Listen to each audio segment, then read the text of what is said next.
Welcome back to another episode of Raining Cats and Dogs, you guys. Thank you once again for joining us very much. We appreciate it deeply.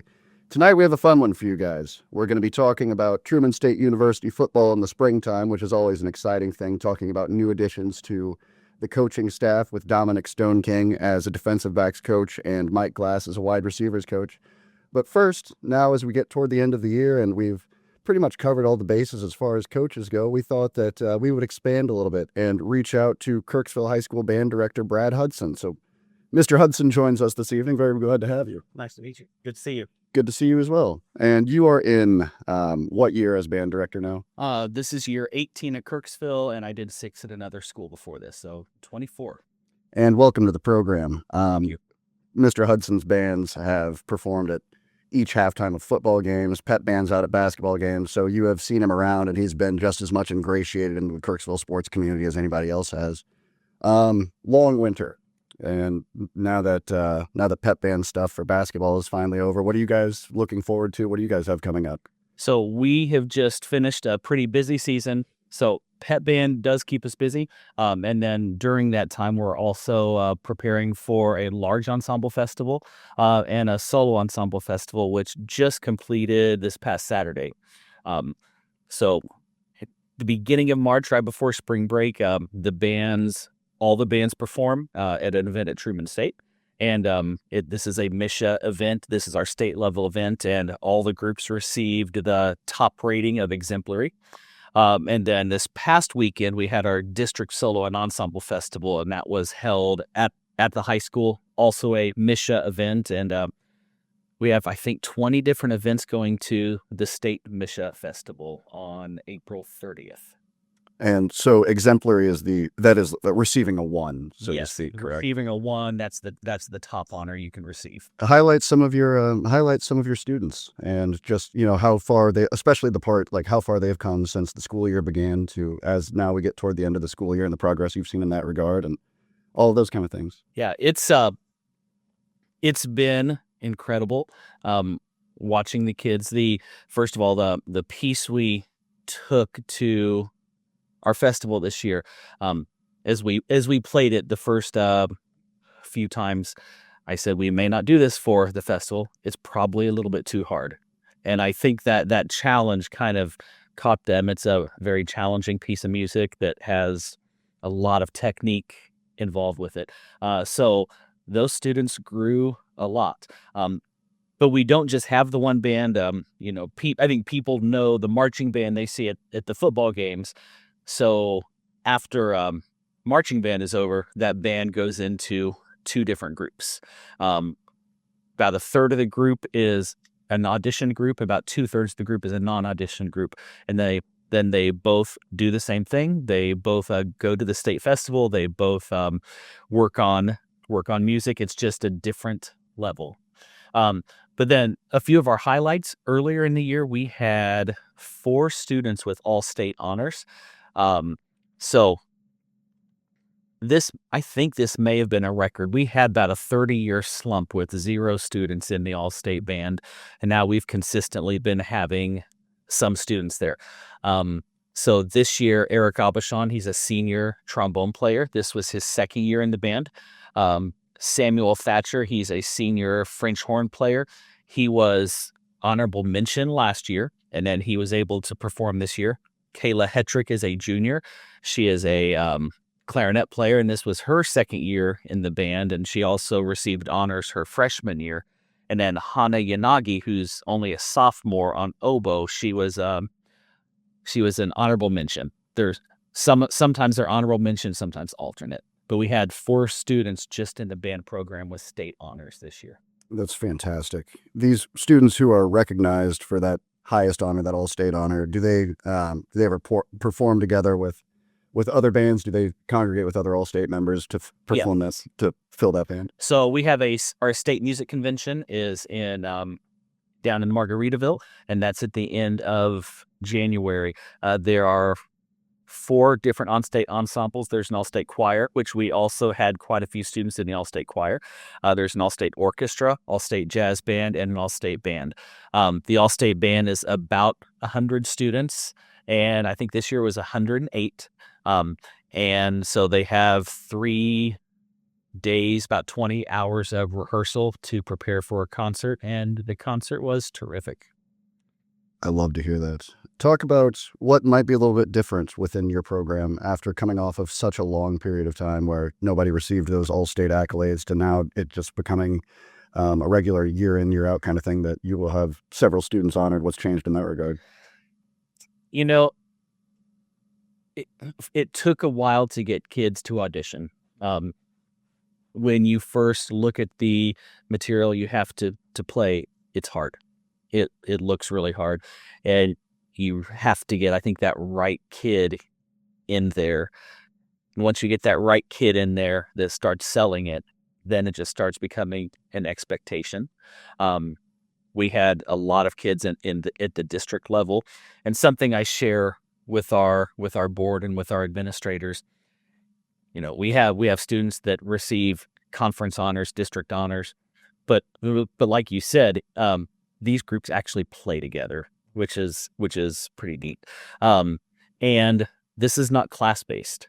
So this all-state band that we had 4 kids in, these are kids from class 1 schools to class 5 schools all over the state. So it doesn't matter their grade, doesn't matter their school size. It's just how they played that day. Outside of the end of, you said the last weekend of April. Yeah. Is that correct? For which one? For your last Misha event. Yes, that's the all-state solo and ensemble. Okay. Talk a little bit about that over the course of the next month, preparing those students for, and that's your final competition of the year. Yes. So what the next month looks like will be, we are getting ready for the spring concert, which is April 29th. And then besides normal classwork, the students that are going to the solo and ensemble festival, that this is all outside of school. They all also have a piano player with them that they coordinate with, and then they come together and they play for me. And so it's a lot of time that people don't really see. It's mostly behind the scenes stuff. And then we will go to Columbia that day. This is the Misha solo music event is the largest Misha event. Your marching band and your pep band, let's look back just from August to now a little bit, starting with marching band, everything, all the time and effort that goes into coordinating that and coordinating a product every Friday night, and then just kind of into what your pep band that would perform at any given home basketball game might look like, and just what the legwork is for you as a band director in that regard. So that starts right about now. We are getting ready, and I think that's the part of the year that gets stressful. I'm trying to pick the show for next year, and so once we get that selected, then we'll start picking the leadership for next year. I highly value student leadership and kids learning to buy into the program and give back to the program. And so we will start the process of selecting drum majors. It's a pretty arduous process for them to go through. Then we'll pick section leaders and start the training of how to lead your peers, because kids don't like to be led by other kids. So really all of that starts now. And then we will do the drum majors. They will go to a camp at Kansas State University in July. We'll come back and we'll meet with our section leaders and do some training. And then at the end of July, we start week-long kind of 10-hour day camp. I think that one thing that's worth pointing out, to your point, is maybe a lot of people don't necessarily recognize that this is a year-round deal. I mean, even outside of just the August through May school year. And a lot of different frames of mind, from marching band to pep band to keeping all of those things in line. What are some of the things that, aside from instruction and selecting leadership, what else goes into your role in the summertime before the next school year begins? A lot of it is working with the staff. So we have there are 2 band directors, me and Mrs. Harrison. We've been working together since I've been here. We have a percussion instructor, Turner Peterson. He's a Truman student. We have a guard instructor, Valerie Boley, and then we start meeting together to come up with a show. So typically we we form the music. We try to have a theme. We then go to our drill writer, who, when you are watching the band move around the field, all of that stuff is written down on computer. All of the moves on there. I think my first year, the students didn't used to march and play at the same time. It was you would play the song, then you would move. Play the song, then move. I think they would move about 2 or 3 times a game. So they will move probably 70 times during a halftime show now. So that drill writing, Dan Peterson has done that for us, a retired band director from Truman. He's done that drill for us for about 15 years now. On the marching side of things, I think that what you guys have done the past handful of years has been super cool. The lights out, glow in the dark type of stuff that would take a little bit of extra coordination. You and Mrs. Harrison, what are some things that kind of go into putting those types of special events together that maybe, if you're going to do a performance after a football game, for example, and keep people around, to things like that draw additional engagement for the band? What goes into those thought processes? Well, when those things are new, it's convincing people that it's something we can do. And when we first did it, I think I approached administration for about 5 years asking to do it, and I must have found them at a weak time, and they finally went, okay, we'll do it. So then we do have to think through. Okay, some people are leaving. The guests are probably leaving. My favorite thing is usually the football players come down and they sit and they watch that last game. But we need to allow the football crowd to leave if they would like to before we kill the lights. So we have to think through all of that. Sarah Williams always has a script of what the whole night looks like. So when we're going down for pregame, like we have times, okay, we have to move it this time, and you're moving 100 to 120 kids. It always takes longer than you think. So there's a lot that goes into it, just planning those things. One thing that I love to ask every coach, or in this case director at the high school level, is what are some of the things that you guys have as far as outreach for some of these younger kids who might not even be old enough for middle school band yet, to just kind of get your program out there and just encourage kids to have a love for music?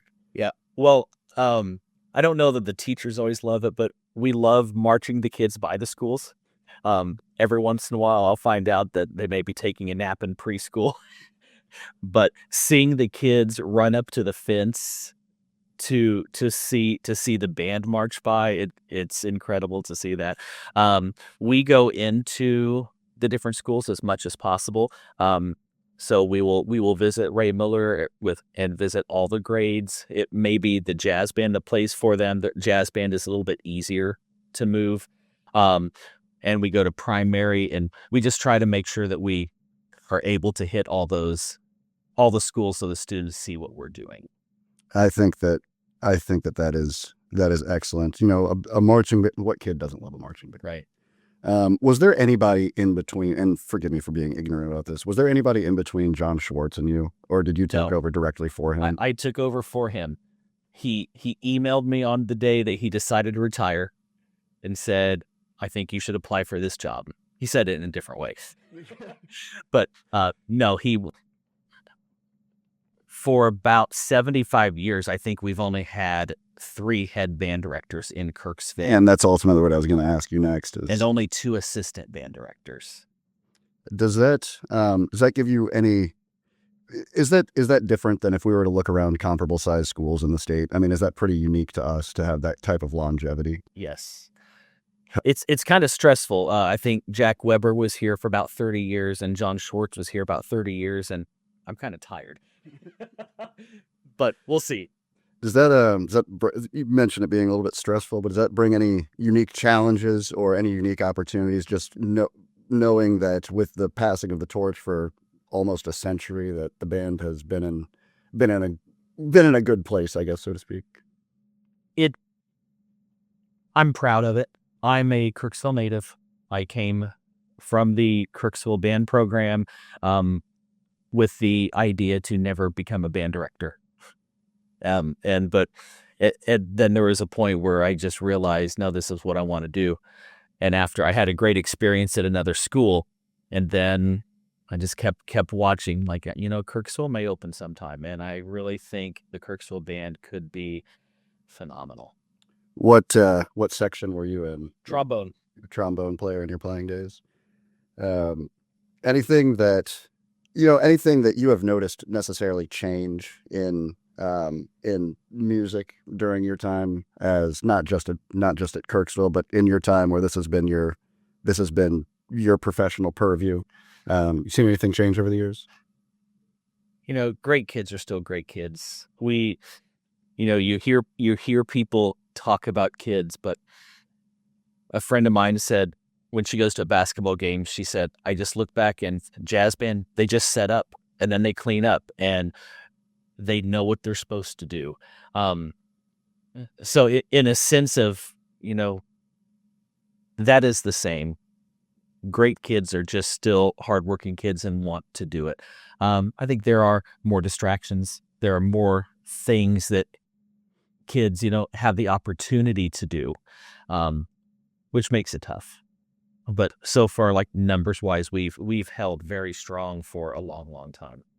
On the Misha side of things, I think the biggest change that I've seen over the course of the past decade is, like, basketball games, you guys can no longer play during timeouts. Right. Is that correct? That's correct. Other little changes like that maybe just affect your evening in ways that are easily navigable, but it's little things like that. There was 1 year that Misha changed the rule that you could not play at football games during the 25-second clock. And that changed a lot. We play quite a bit, and the kids got pretty bored. And it was just it was hard trying to figure out what we could do and when we could do it. I don't think I've gotten a penalty for the team yet, and I don't want one. And that's one of those things too, where I can certainly see it both ways. I understand why that's a rule that was put into effect, but at the same time, the challenges for you, kids getting antsy, chomping at the bit, wanting to play the next number. Mr. Brad Hudson, I appreciate it greatly. Anything else I'm forgetting to ask you?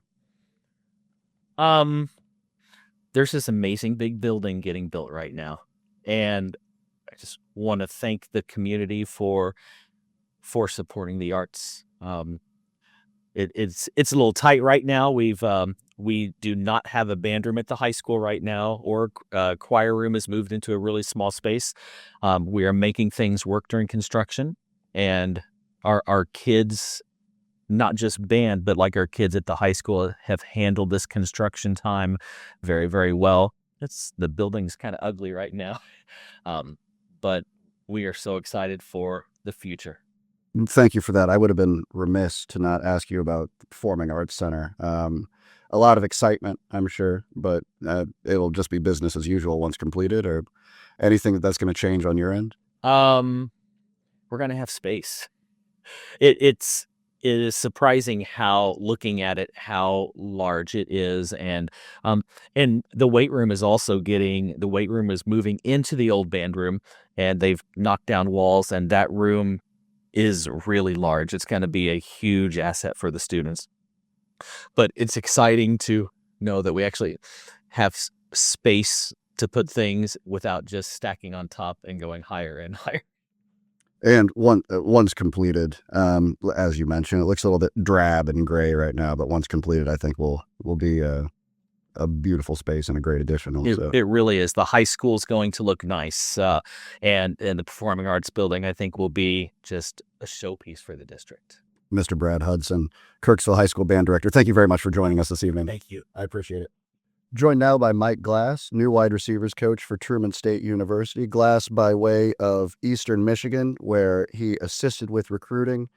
Noah Kim was the MAC conference passing leader under Glass, where he was an assistant quarterbacks coach. Mike, very nice to be joined by you this evening. Thank you. Nice that. We appreciate it greatly. Just talk a little bit about some introductory stuff, just about your football journey, and before Eastern Michigan, your time at Wash U, your time in Canada, just all those things. Go ahead and introduce yourself a little bit. All right, Mike Glass. I'm from St. Louis, Missouri. Played at McCoy South Berkeley, Francis Howell, and Hazelwood Central. Won a couple first team All-State selections. Been to state my sophomore year at Francis Howell. Then went to Fort Scott, Kansas. Played quarterback there for a year for the community college out there. And then ended up going to Southwestern in San Diego. Played quarterback out there for a year. And then that's when Eastern Michigan offered me. They offered me the last day of school. And so I ended up going out there and played in 2018 and 2019. 2020 happened, COVID happened, so I had to sit out that year. And so that's when I went to Dayton in 2021. So I was a graduate assistant out there and coached with the tight ends. Then after that, went to the IFL, the Indoor Football League in Massachusetts. So I played with the Massachusetts Pirates for a year. And then after that, I went to Montreal Alouettes in the CFL. Then went to the Hamilton Tiger Cats, played quarterback there. And then 2024, my offensive coordinator from Eastern Michigan took over the head coach job at WashU. And so I ended up working with the quarterbacks under him. And then Coach Creighton, the head coach at Eastern, brought me back. And I was working with Coach Mike Bukowski and all those guys. So it's been a journey for sure. A lot of football, a lot of great guys I've learned from. And so I'm just excited to bring that knowledge here. And that is a true football journey. I mean, from the time that you were in high school, that's a bunch of different schools, a bunch of different teams, a bunch of different programs, some things that you can like pick up a la carte everywhere along the way. You know, that's a very unique perspective, and just kind of having that blend, that melting pot of all the philosophies you stumble across. What do you think? What do you think gives you kind of a unique perspective as a football coach in that regard? Just being with a lot of different football minds and a lot of different philosophies, being able to pick certain things from each one that I liked and being able to merge it all together, you know what I'm saying, and build my own philosophy and thoughts on the game. But I've been fortunate enough to be around a lot of great coaches, and so a lot of people don't get that. So I'm making sure I'm taking advantage of that. And welcome to the Bulldog family. I appreciate that. And I know that Kellen has said the exact same thing. He's enthusiastic. What was the first interaction that you and Kellen had? What was the first time that I guess Truman State University really kind of reached out to you or vice versa, and how did those things go? Yeah, so actually, Coach Alexis Griffin on the women's basketball staff, she's best friends with my wife. Oh, really? So that's how I learned about the spot. And so I applied for it, and she put in a good word for me. And so we had a great interview. Those guys are down to earth, full of knowledge, good people. And so I just knew it would have been a good fit. And since I've been here, it's been a great fit. I've been enjoying it, mesh well with those guys. That kind of cracks me up. Coach Lex, obviously known for her recruiting skills. We're not even talking about women's basketball. We're talking about recruiting for other teams on campus. That's pretty excellent. Talk a little bit about the situation that you walk into. You got a really good receivers room. Yeah. And hopefully Battle's going to be fully healthy by the time the season rolls around. But between him and Overton and Nate Ryan, and that's before we even start talking about what's going on with the tight ends, you got weapons. Yeah, for sure. Yeah, it's a great room, and it's a good group of guys to work with. They work super hard, super talented, and they come in every day with the right mindset. And so like that's the foundation, right? And then after that, I can build off of it, and we can coach up like the mistakes and all of that. But those guys out there making plays, flying around, having fun. And it's great too. I mean, you bring back obviously a highly experienced quarterback to get them to sling them the ball. What is just kind of your offensive philosophy when you have such an experienced group of guys coming back for the 2026 season? I mean, it's always about getting back to the fundamentals. You can never work on fundamentals enough. And so once you build that foundation of having great fundamentals, now it's all about having high IQ, right? Knowing what the defense is going to do, being able to exploit the defense no matter what they're doing. And so getting those guys IQ even higher than what it is, because those guys are all smart. And so I think just making sure we get those guys continually growing in the right way we'll be fine. Talk a little bit about the spring and what that's looked like so far. Kind of the development. I mean, like you say, you can never practice enough on the fundamentals. But what are you guys hammering out as you start your installs and stuff throughout the spring season? Where do you want to see your guys grow between now and the time that they're dismissed from spring? Yeah, I would say just continue to just harp on the fundamentals and IQ, like I said, but just making sure we continue to take advantage of, like, as a receiver, you want to take advantage of one-on-one opportunities, and we sh- we should take it as disrespect if teams want to play us one-on-one, and just we should be able to exploit that type of stuff and just continue to get better in each and every facet of the game. For you specifically, something that has to be exciting is, after having seen a bunch of film from last season, is there was never, consecutive weeks, there was never one guy who was going to be the Bulldogs number one. It would be one guy one week, one guy the next week, just whoever got hot and however it worked out against certain defensive schemes. Is that kind of your philosophy, and how do you build on that? Yeah, you just got to have a selfless group. Everybody has to be ready. Got to have great depth because anything can happen. But we want to prepare all these guys for anybody can have a 100-yard game at any given game day. And so I think it's important that we continue to stress that and make sure everybody's prepared for that, because we can't rely on one person to do everything. We got to have a whole group that can win games for us. Talk a little bit about the degree of success that the Dogs had last year, not having been to a national playoff in more than 3 decades. Kind of getting over that hump, and didn't make it as far as they would have liked to, but still that's a huge accomplishment. It's just what it means for the program to walk into a situation that you're walking into in that regard. Yeah, I think it's huge. Like, last year was great for the program to get to the playoffs. And now I think that's the standard. We need to reach that and go above and beyond, right? And continue to get better each and every day to reach those standards again. Outside of just the wide receiver room and working with your guys specifically, what are some of your assignments? What has Kellen kind of designated you to do throughout the course? Oh yeah, I'll be definitely helping out with recruiting more. I think that'll be my biggest thing when I come here. It's good that I'm a St. Louis guy from Missouri.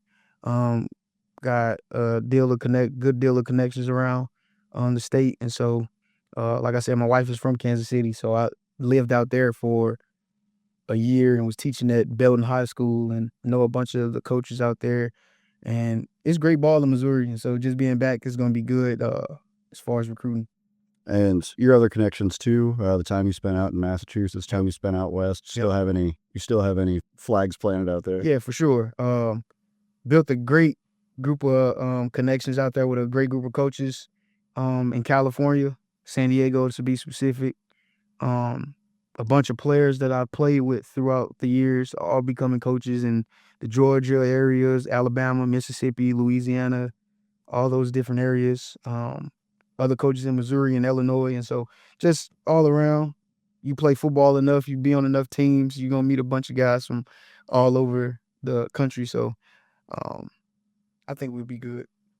What are I know that you're helping out with recruiting at Eastern Michigan was probably a massive draw. Mm-hmm. When Kellen is just looking over your resume. What are some of the things you learned during your time for a school of Eastern Michigan size, and some of those things that you can kind of employ here at Truman? Yeah. I mean, first off, Coach K does a great job already with his program. His program been winning for a while, been doing things the right way for a while. But just stuff like that I can bring from Eastern is just continue like hard work and dedication.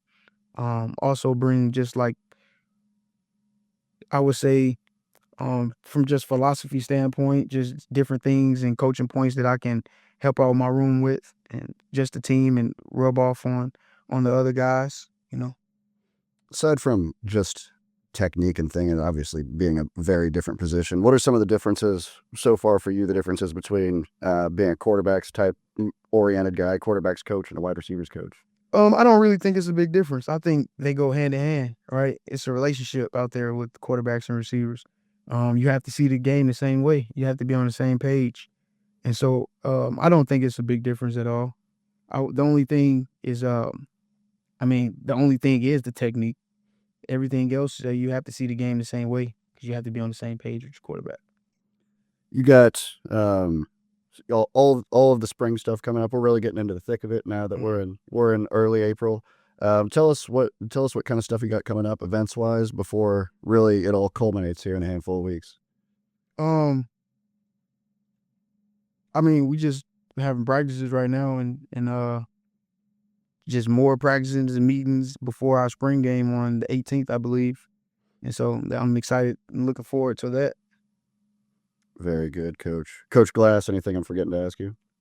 Nope. Mike Glass, new Truman State University wide receivers coach. We appreciate you joining us. Appreciate you. Thank you. Now joined by Dominic Stoneking. Coach Stoneking, how are you doing this evening? I'm doing good. How you doing? Doing very well. Congratulations on a promotion. Dominic Stoneking, now the defensive backs coach at Truman State University. What are some of the changes between now and this time a couple of months ago when if you were to scroll down on the Truman Bulldogs website to coaches, you didn't have a title next to your name? How does it feel in that regard? It feels pretty good. It was obviously a little shocking just because we were in the process of trying to get a linebacker coach. So I wasn't really thinking I was going to get a full-time position, and some stuff happened. A couple of things went my way, and then Coach K gave me an opportunity. Still adjusting a little bit, obviously just because it is new. And not only is it new to have my own room, but I was just new to coaching in general. But, it's a good adjustment to have. So how does it feel in general for the program to be hiring somebody in-house, a hire that the program is comfortable with and confident with? I mean, you don't have to shake a lot of hands, meet a lot of new people. You already know all these guys. What are the pros and cons in that regard? I definitely think, obviously, it's pretty nice. As you said, I don't really have to introduce myself. Everybody on the team knows me. The staff knows me. So it's a pretty quick transition. In terms of football itself, it's not hiring somebody new and have to teach them a whole new system of how things run here. The actual scheme of football itself, it was kind of an easier transition. Obviously, though, one con is you could argue, I don't really have any experience. Obviously, outside looking in, you could probably think, get somebody else with some actual experience that's had their own room. So it kind of just depends on how you look at it. I like that for Coach Nesbitt to be, as a defensive-minded guy himself, to be hiring in-house for a defensive backs not minded person. He's going to give you all the tutelage that you need. 100%. Does that give you a little bit more confidence? 100%. Obviously, during this whole process, it was kind of nice just him telling me, obviously I can keep looking for other guys, but, you've been in the system for a season now. Like, I'm going to put some trust in you. So it made me feel a little more confident headed into this. Talk a little bit about your time at Benedictine was your last stop, correct? Yes. And then walk me back, from there, just kind of one thing I love to ask everybody, just tell me a little bit about your football journey that brought you here. Just grew up down the road in Moberly playing football. I got blessed to get an offer from Benedictine College, NAIA school in Atchison, Kansas. Went there as a freshman, got a little bit of playing time, defense and special teams. Got injured in spring, missed sophomore year, then got blessed to play junior year, played some more senior year. Freshman year had a coach that had been there for a long time, then he retired. Then I got Coach Kogan, who's actually coached there for a couple of years. He's actually now working as an analyst at Oregon, so learned a lot under him before he left. Was blessed to be a part of 3 straight conference championship teams, was blessed to be a part of a team senior and went to the national semis. Didn't quite get it done. But, one trip away from being national championship, it was obviously pretty fun to be around, met a lot of good people, learned a lot of good things from a lot of different coaches that have obviously helped me get to where I'm at now. Benedictine, I mean, you mentioned that, just a couple wins short of getting it done, but still a magical ride for you in a very successful program. Yeah, just to be a part of 3 straight conference championship teams. I think in the 4-year period, looking back, I think we might have lost 10 games combined. Went to playoffs twice, went to the second round sophomore year, went all the way to semi senior year. It was a pretty good experience, I'll say. Benedictine is Heart of America Conference. Yeah. Correct? People sometimes poo-poo the NAIA a little bit, but this is good football in the Heart of America Conference. Yeah, and so you're not a little fish in a big pond moving to a Division II situation. No, I wouldn't say so. I'd say Benedictine, I agree. I think a lot of people kind of try to talk down on NAIA a little bit, but like the Heart of America, my senior year, 20 teams make the playoffs. 4 of us were from the Heart. So obviously, they're doing some good things. And then we're not in the same division, but Grandview, they're a powerhouse at NAIA. They won national championship the last 2-3 years, and we got to play them every year, every other year. So, yes, it's NAIA, but it's not necessarily easy football. There's still some good teams down there. Still some real good players down there. Over the course of the past decade, and I'm saying this mostly for the viewership, is we've had, by we, I mean Truman State University has had some great battles with Morningside as a great example. Yeah. Some NAIA schools that play some really good football. As far as like on the coaching end of things, are there any huge differences or huge hoops that you have to jump through that might be different at the Division II level than NAIA?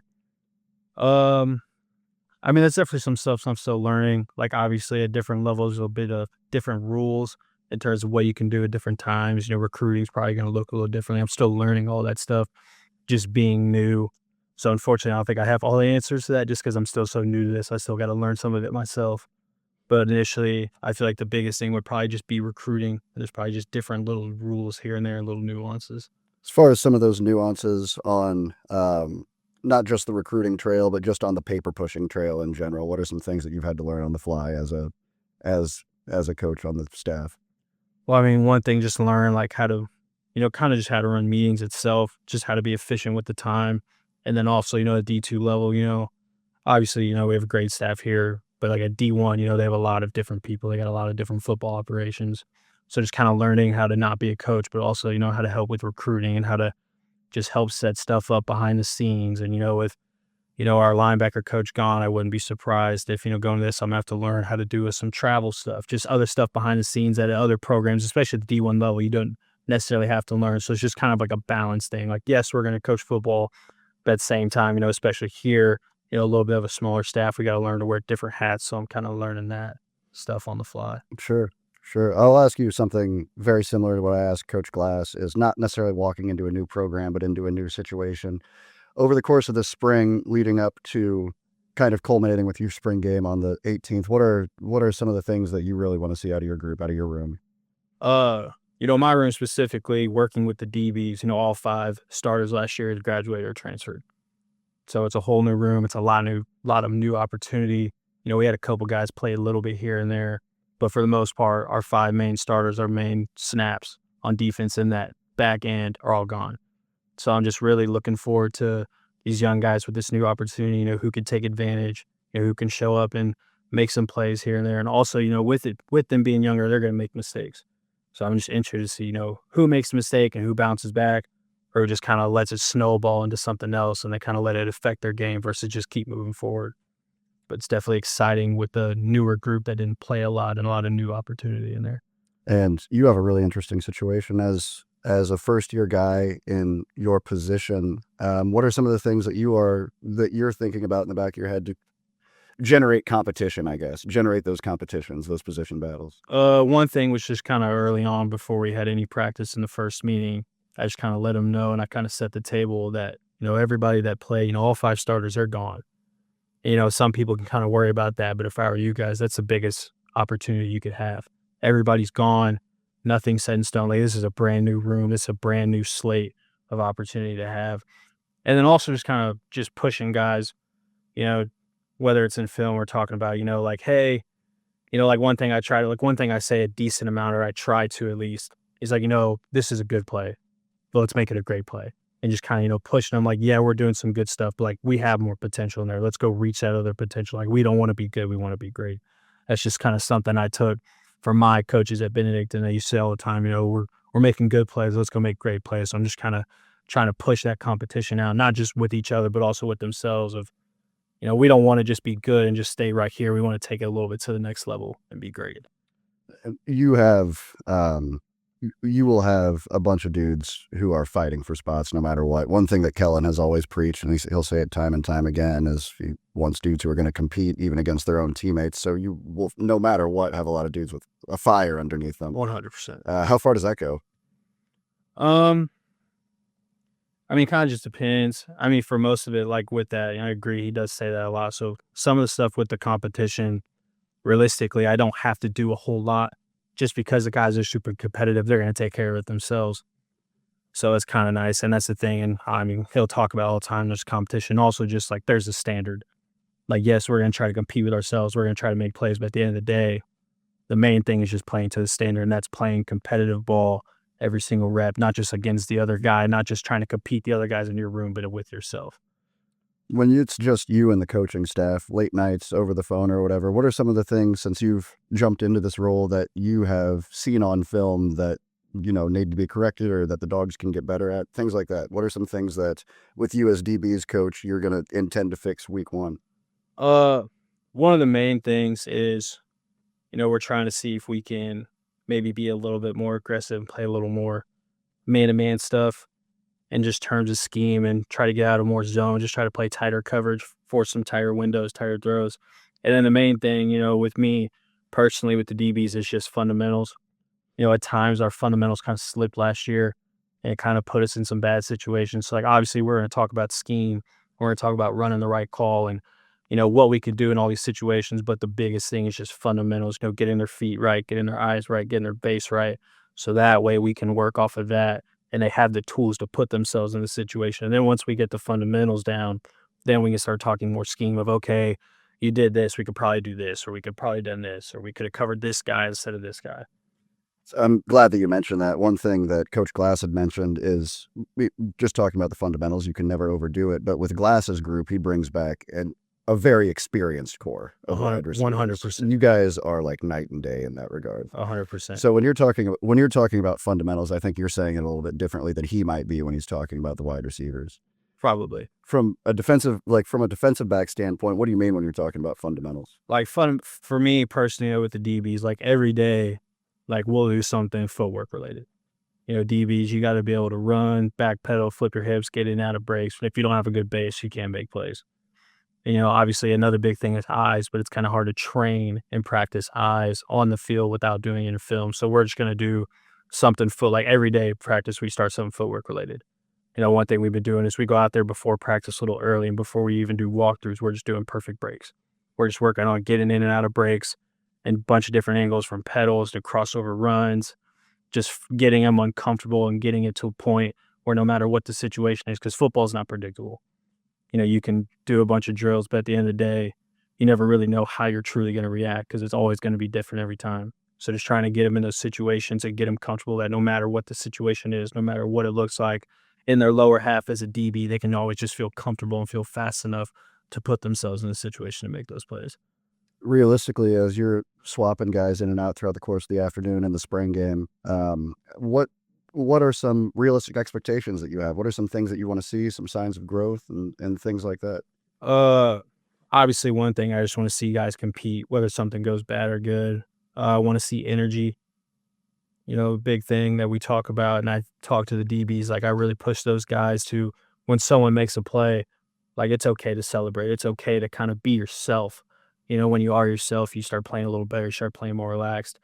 And then the other thing is just, when we put them in these situations to play a little bit more man-to-man, kind of more one-on-one matchups, how many times can we get some wins out of there? And then the big thing, obviously, just in the DB room in general, but after, last year not playing quite to the level we want to play, it's just eliminating explosives. How many big plays can we take away? How many big plays can we turn into smaller plays? How many big plays can we just take away entirely and stuff like that? You talked a little bit about, maybe from a philosophical standpoint, being a bit more aggressive in the secondary. How do you balance those kind of things? Not getting beat over the top, which you could argue happened a couple too many times last year, versus applying that aggression. Where's that happy medium? It's tough. I think most of it, kind of goes on, coaching and call. Obviously we want to be aggressive. We got to be smart with this situationally. But I think also part of it just comes down to, if you're being a little more aggressive and it's working and you're getting the wins, obviously you can start doing it a little bit more. You can't overdo it. But at the same time, if you're trying to be aggressive and then you don't do it at the right time, or it's not quite working, now you got to dial it back. So I think a big thing is just situationally, and that's what spring ball's for. We're going to try to be a little more aggressive at times. If it doesn't work, obviously we're going to coach and we're going to teach it up, but it's not a Saturday. We're not giving up points yet. So it's not too big of a deal. We can still learn on it. But I think when it comes to the season, obviously first off, you spring, see how well we can be aggressive, see how well we can match up to people. And then if it's working, we can start calling a little bit more. If it's not, find different ways to be aggressive. And then again, just situationally, finding the right times to be aggressive, finding the right times to play a little bit more softer, especially in the back end. just for you guys as a coaching staff, one thing I love to ask all of you guys, because I know that this is a 365-day-a-year deal. By the time that spring ends into week one, what are some of the things that are on your slate, even when you don't have access to your players? What's going to go into that this summer? Big thing will be recruiting. It's something I'm learning now. In the fall, I kind of helped with recruiting. Not really. I just did more like behind the scenes, like check in with players, stuff like that. Now being a full-time, I'm actually having to do more of actually going and finding and reaching out to coaches and finding players versus whether it's through their coaches or through social media or through huddle highlights, whatever it is. So that'll be a big thing, recruiting. We've talked as a staff about getting out to camps, watching kids.